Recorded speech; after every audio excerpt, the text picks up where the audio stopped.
Kisah Ali bin Abi Thalib, Singa Allah dan Pintu Ilmu.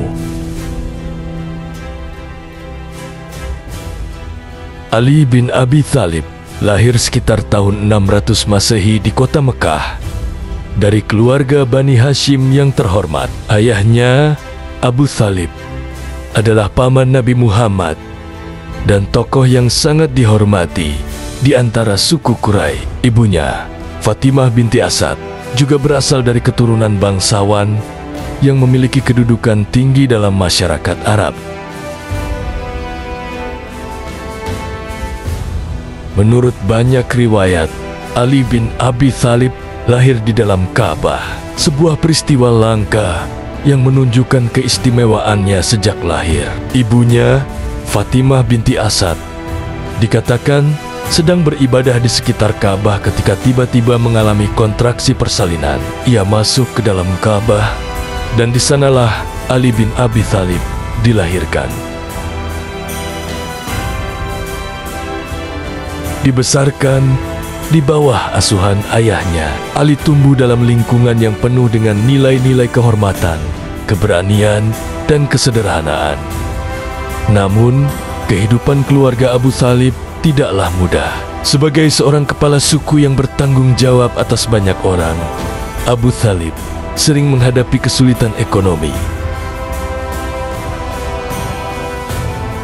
Ketika Nabi Muhammad menikah dengan Khadijah binti Khuwailid dan mulai memperoleh kestabilan ekonomi, beliau membantu meringankan beban Abu Thalib dengan mengambil Ali sebagai anak asuh.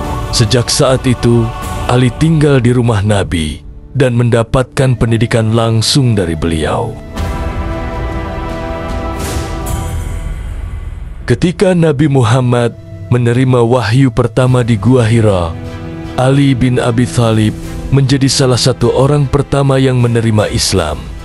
Menurut banyak riwayat, ia adalah anak pertama yang memeluk Islam, bahkan sebelum dakwah Nabi disebarkan secara terbuka. Ali baru berusia sekitar 10 tahun saat itu, tetapi ia menerima risalah Islam dengan sepenuh hati. Ketika Nabi Muhammad mengajaknya untuk menyembah Allah, Ali tidak langsung menjawab. Ia meminta waktu untuk berpikir dan bertanya kepada ayahnya. Namun, setelah merenungkan kebenaran ajaran Islam, ia akhirnya menyatakan keislamannya tanpa ragu. Dalam sebuah hadis, Nabi Muhammad bersabda, "Ali bersamaku dan aku bersamanya. Tidak ada seorang pun yang akan mencintai Ali kecuali seorang mukmin, dan tidak ada seorang pun yang akan membencinya kecuali seorang munafik." Hadis riwayat Muslim.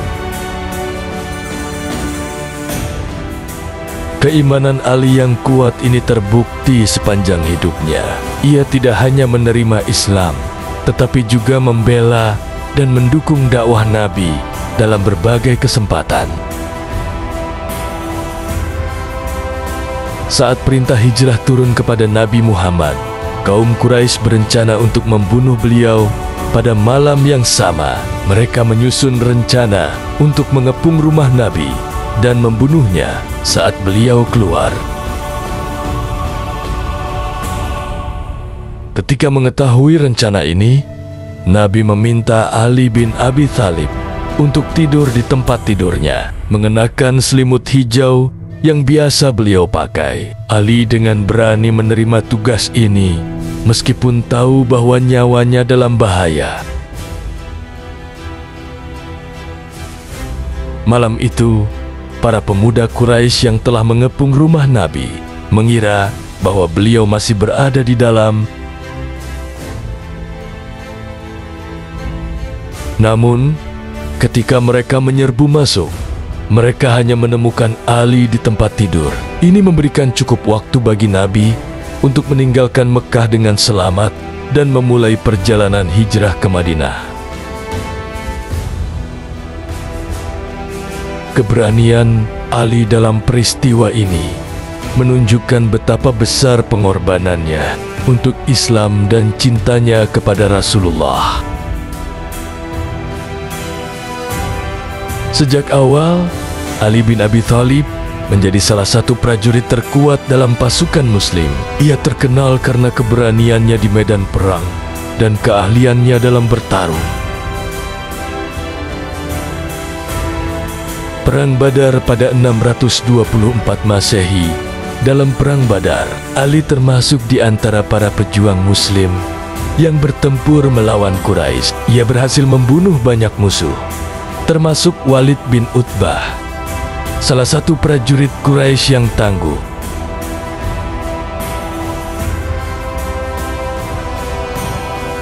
Perang Uhud pada 625 Masehi. Saat kaum muslimin sempat terdesak dalam Perang Uhud, Ali tetap teguh melindungi Nabi Muhammad. Ia berjuang mati-matian melawan pasukan Quraisy yang hendak membunuh Nabi.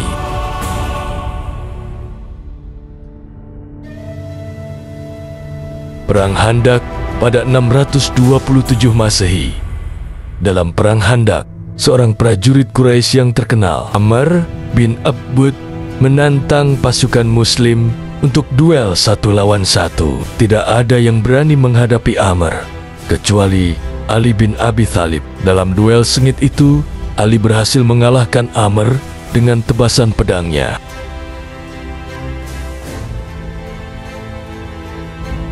Penaklukan Khaybar pada 629 Masehi. Dalam ekspedisi ke Khaybar, benteng Yahudi yang kuat, Ali bin Abi Thalib diberi kepercayaan untuk memimpin pasukan.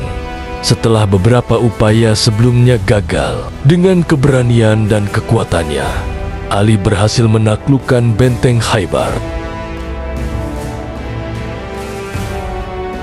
Nabi Muhammad bersabda, "Sebelum pertempuran, besok aku akan memberikan panji kepada seseorang yang mencintai Allah dan Rasul-Nya, dan Allah serta Rasul-Nya mencintainya."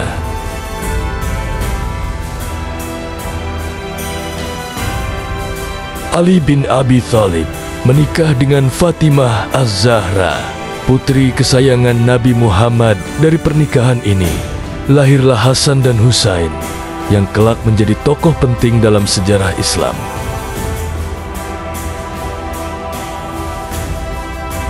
Meskipun hidup dalam kesederhanaan, rumah tangga Ali dan Fatimah dipenuhi dengan keberkahan. Ali bekerja keras untuk memenuhi kebutuhan keluarganya, sementara Fatimah adalah istri yang penuh kasih dan kesabaran. Ali pernah berkata tentang Fatimah, "Aku tidak pernah membuatnya marah, dan dia tidak pernah membuatku marah. Kami selalu saling mendukung dalam ketaatan kepada Allah."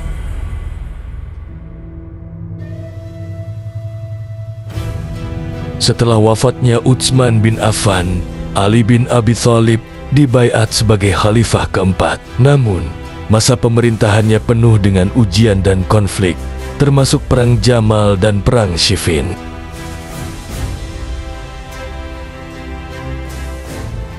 Meski menghadapi banyak tantangan, Ali tetap memimpin dengan adil dan bijaksana. Ia dikenal karena kebijaksanaannya dalam ilmu agama dan keadilannya dalam memutuskan perkara.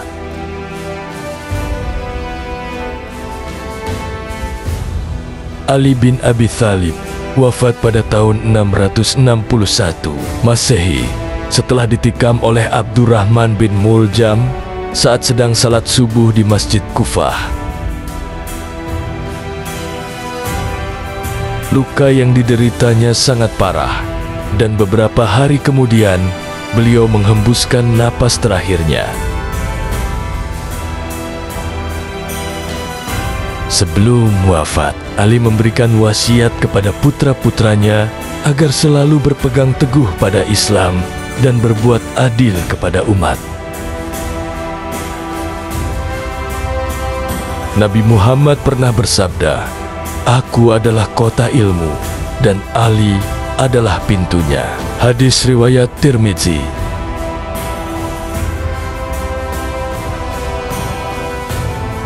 Warisan ilmu dan keberanian Ali bin Abi Thalib terus dikenang hingga hari ini. Ia adalah salah satu sahabat terdekat Nabi, seorang pejuang yang tangguh dan seorang pemimpin yang adil.